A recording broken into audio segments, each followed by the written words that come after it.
Assalamualaikum guys, welcome back to my channel. Aku harap korang semua sihat-sihat sentiasa and sentiasa dimurahkan rezeki. Ok, topik hari ni aku nak share dengan korang adalah mengenai seorang serial killer yang amat digeruni oleh pihak FBI pada tahun 2012 dan nama dia adalah Israel Keyes. Ok, pada Mac 2012, Israel Keyes telah ditangkap di Lufkin, Texas apabila dia telah menggunakan kad debit yang dimiliki oleh seorang wanita Alaska yang bernama Samantha Koenig yang berusia 18 tahun, dan dia juga telah dibunuh oleh Israel Keyes ni. Pada bulan-bulan berikutnya, sambil menunggu perbicaraan mengenai pembunuhan Samantha Koenig, Israel Keyes ni telah diwawancara oleh pihak FBI hampir selama melebihi 40 jam guys. Okey, dan pihak penyiasat ada mengatakan bahawa mereka percaya ada lagi sekurang-kurangnya 3 lagi pembunuhan yang dilakukan oleh Israel Keyes, dan juga boleh jadi lebih lagi guys.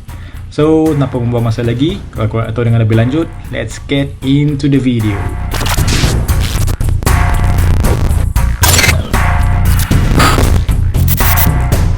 Israel Keyes yang dilahirkan pada 7 Januari 1978 dibesarkan oleh ibu bapanya yang berbangsa Mormon. Okey, pada ketika itu keluarga Keyes ni mereka ada berpindah ke satu tempat yang dinamakan Stevenson County, iaitu di Washington di utara Colville, dan mereka telah menghadiri The Ark ataupun dia adalah satu gereja yang beridentitikan Kristian, dan mereka adalah terkenal dengan pandangan rasis dan juga anti-Semitism. Pada masa tu keluarga Keyes ni mereka ada berkawan dan juga berjiran dengan sesebuah keluarga yang dikenali sebagai keluarga Kehoe, dan Israel Keyes ni dia ada berkawan dengan Shane dan juga Chevy Kehoe, iaitu anak kepada keluarga tersebut lah, dan keluarga tersebut adalah keluarga yang terkenal dengan sifat perkauman, dan kemudiannya mereka telah disabitkan dengan kes pembunuhan dan juga kes untuk mencuba membunuh.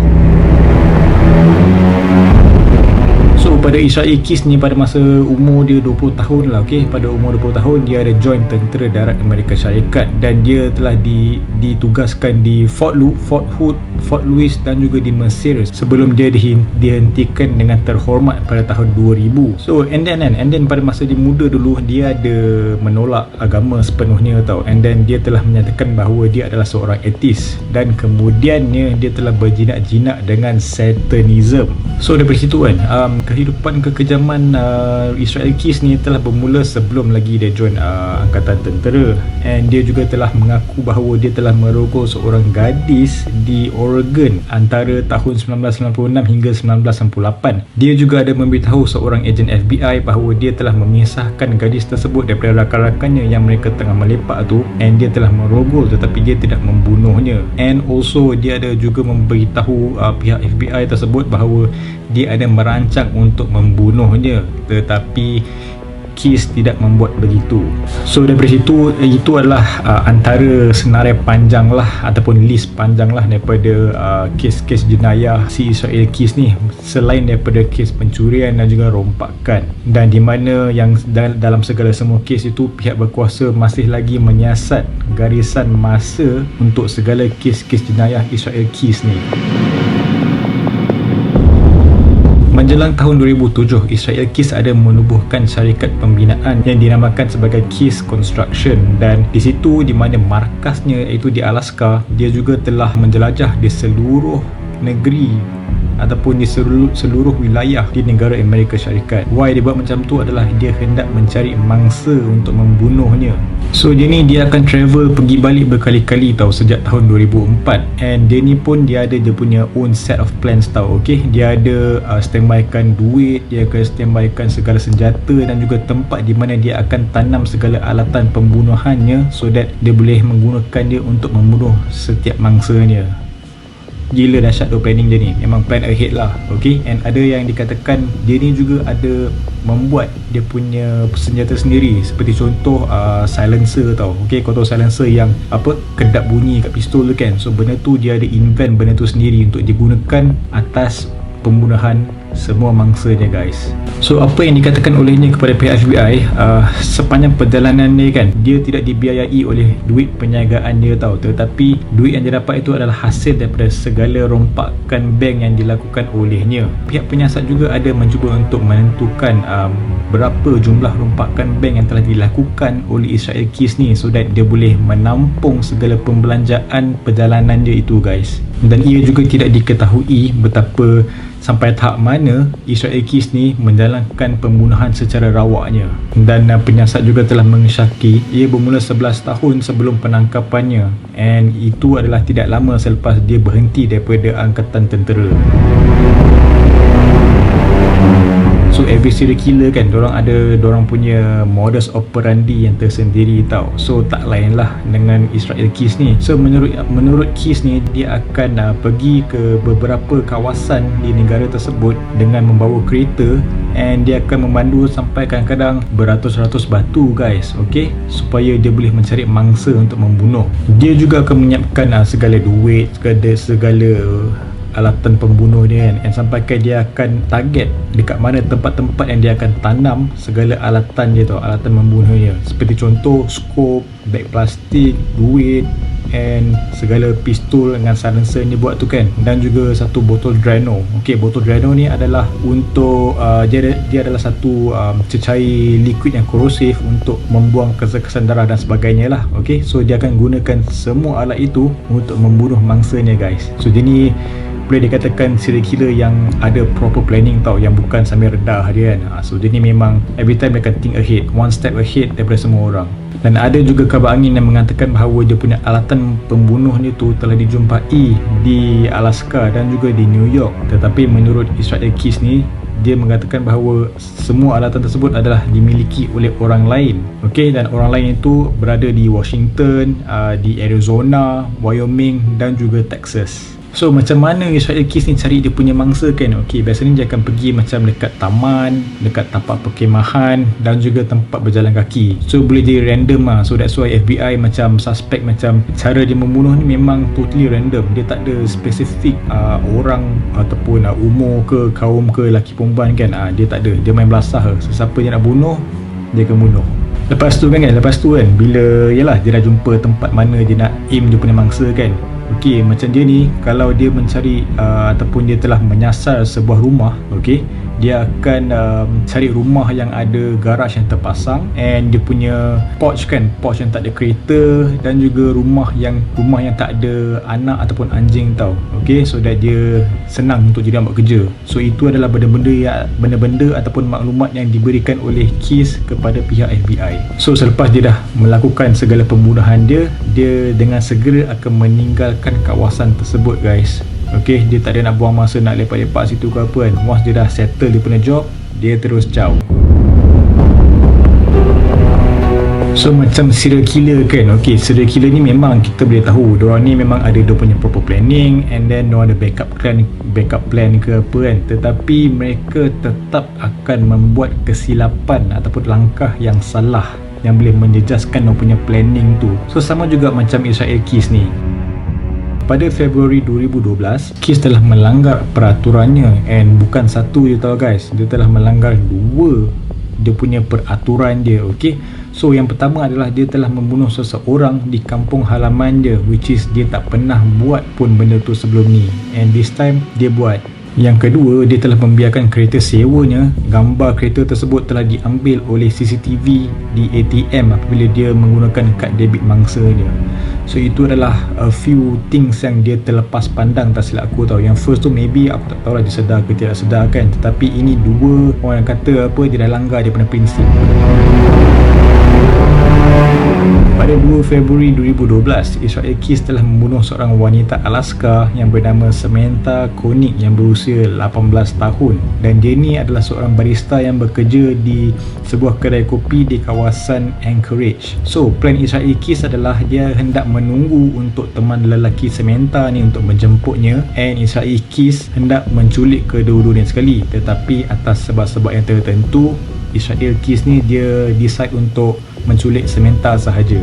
Dan penculikan Samantha tu telah dirakam ataupun telah ditangkap dalam video tau. Okay, so from there semua orang dari segi rakan kerja, kawan-kawan, family semua membuat satu pencarian yang besar-besaran tau. Okay, and pencarian tersebut memang melirit lah sampai berminggu-minggu. Tetapi apa yang sedih kan guys, in the end Samantha Koenig ni dia dibunuh juga oleh Israel Keys. Apa yang dilakukan oleh Keys adalah dia membawa Samantha ke rumah gudang di kawasan Anchorage dan dia telah menyerang Samantha secara seksual dan juga mencekiknya sampai mati guys. So selepas dia buat benda tu, dengan segeranya dia menghilangkan diri selama 2 minggu lalu meninggalkan mayat Samantha dalam kandang di kawasan tersebut. Dan tak lama lepas tu Israel Keys ni dia kembali ke tempat tersebut dan dia telah membuang mayat Samantha di Tasik Maranuska, utara Anchorage. So kira-kira dalam sebulan lepas tu Israel Keys telah kembali dan dia telah menggunakan kad debit Samantha untuk mengeluarkan duit di sebuah ATM yang berada di Texas. Tetapi CCTV berjaya untuk menangkap gambarnya dan juga menangkap nombor plate kereta sewa dia. So from there pihak polis dan juga FBI berjaya untuk trace balik di mana Israel Keys ni dan menangkapnya. Dia telah ditangkap di Lufkin, Texas pada 16 Mac 2012. So apabila dia telah ditangkap, Keys telah dibawa daripada Texas ke Anchorage tau. Okay, atas kes penipuan kad kredit. Kemudian pada 2 April pula pihak penyiasat telah menjumpa mayat Samantha di Tasik Maranuska. Dan kemudian pada 18 April pula juri besar Anchorage telah mendakwa Israel Keys atas penculikan dan juga pembunuhan kejam Samantha Koenig. So selepas penangkapannya, sementara menunggu perbicaraan di penjara Anchorage, Keys telah ditemu ramah oleh pihak polis yang bernama Jeff Bell dan juga ejen FBI yang bernama Jolene Gordon selama ataupun melebihi 40 jam guys. Dan walaupun Keys ni dia tidak mempunyai beberapa banyak maklumat, tetapi in the end dia telah mengaku bahawa dia telah melakukan pembunuhan selama 11 tahun yang terakhir. And of course macam serial killer kan, mereka of course ada motif pembunuhan mereka tau. Okay, so penyiasat mencuba untuk mencari atau menentukan motif 8 pembunuhan yang diakui oleh Israel Keys ni. So seperti apa yang dikatakan oleh Jeff Bell, ada beberapa kali mereka memang berusaha keras lah untuk mencari apakah alasan si Israel Keys ni untuk menjalankan pembunuhan dia. So Jeff Bell ada bertanya kepada Israel Keys dan Israel Keys dia ada menggunakan beberapa istilah tau. Okay, dan istilah tu adalah seperti ni, apa yang dia kata tau, ada beberapa orang tanya kepada saya mengapa saya lakukan segala pembunuhan ini, tapi apa yang Keys jawab adalah mengapa tidak, mengapa tak pula kan aku nak bunuh dorang. So bagi aku macam weko tu je ni. So macam from here kita nak tahu apakah motif di segala pembunuhan yang dilakukan olehnya tau. Okay, what's the reason dia membunuh Samantha Koenig dan juga mangsa-mangsa yang lain. Dan Keys juga ada mengakui bahawa dia ada belajar tentang ilmu pembunuh bersiri ni tau. Dan dia juga kerap menonton filem pembunuh bersiri seperti contoh Ted Bundy. Tetapi dia juga berhati-hati untuk tidak menunjukkan kepada Jeff Bell dan juga Jolene Gordon ni bahawa dia menggunakan ideanya, tetapi bukan idea pembunuh bersiri yang lain. Dan pada akhirnya pihak penyiasat telah memahami bahawa motivasi Israel Keys ni untuk membunuh adalah teramat sederhana. So bagi Israel Keys ni, dengan semua pembunuhan itu dia buat adalah based on dia punya kesukaan. Dia memang menyukai dalam pembunuhan ni. So selepas itu Jolene Gordon ada berkata bahawa Israel Keys ni dia menyukai and dia gembira dengan segala kelakuannya, and dia juga akan membicarakan tentang terburu-buru dan juga adrenaline rush apabila dia melakukan pembunuhan tu, and overall dia memang enjoy membunuh mangsanya. Semasa wawancara, Keys telah merujuk kepada pembunuhan lain selain daripada yang dia telah mengaku, dan pihak polis Jeff Bell juga telah memberitahu pihak penyiasat bahawa dia berpendapat yang Israel Keys ni telah melakukan kurang daripada 12 pembunuhan. Pada 2 Disember 2012, Israel Keys telah ditemui mati dalam penjara Anchorage. Okey, di mana dia telah dijumpai dengan memotong pergelangan tangannya, dan dia juga telah mencekik dirinya sampai mati dengan segulung kain. Di bawah tubuhnya terdapat surat yang berlumuran dengan darah yang ditulis atas kertas berwarna kuning dengan pensel. Pihak penyiasat tidak dapat membuat catatan mengenai kes bunuh diri Keys sehingga surat itu dibawa ke makmal FBI. So, analisis surat tersebut menyimpulkan bahawa tiada sebarang bukti ataupun petunjuk, tetapi hanya ada puisi pembunuhan yang menyeramkan, guys. Okey, puisi pembunuhan tu adalah puisi yang biasa ditulis oleh pembunuh-pembunuh bersiri lah. Okey, boleh jadi macam pujaan ke, kalau ada yang memuja setan ke, satanism kan. Mungkin ada juga macam secret code or something kan. So, itulah benda-benda yang dijumpai oleh pihak penyiasat. Dan selain itu, pihak penyiasat juga telah menentukan bahawa tidak ada sebarang petunjuk yang lain yang boleh mengenal pasti identiti mangsa Israel Keys yang lain tau. Okey, ataupun mungkin tidak pernah tahu dah berapa ramai lagi yang telah menjadi mangsa pembunuhan kejam Israel Keys. So daripada sini apa yang boleh katakan, okay? Why Israel Keys ni dia adalah seorang serial killer yang digeruni oleh pihak FBI adalah, satu, dia memang bunuh atas kesukaan dia. Dia suka bedal sesiapa dia nak, and also dengan dia punya proper planning of being a serial killer, memang always a few steps ahead. Dan juga sampai sekarang mereka tak tahu dah berapa ramai Israel Keys telah membunuh mangsa dia. So faham why dia adalah seorang serial killer yang digeruni, because of all of this. So okay, sampai setakat ini sahaja aku boleh share dengan korang tentang Israel Keys ni, seorang serial killer yang ditakuti dan juga digeruni oleh pihak FBI pada tahun 2012. So aku harap korang enjoy dengan konten aku kali ni. Aku nak minta maaf kalau aku macam ada tersalah cakap, tersinggung perasaan sesiapa. Kalau aku punya penyampaian kali ni macam kekok ke apa kan, aku minta maaf, but I will always do my best for my next video. But aku nak cakap thank you so much untuk tengok video aku daripada awal sampai habis. I will look forward for the next content for you guys. And as always guys, never stop creating. Always do what you love. Tak payah fikir apa yang orang cakap.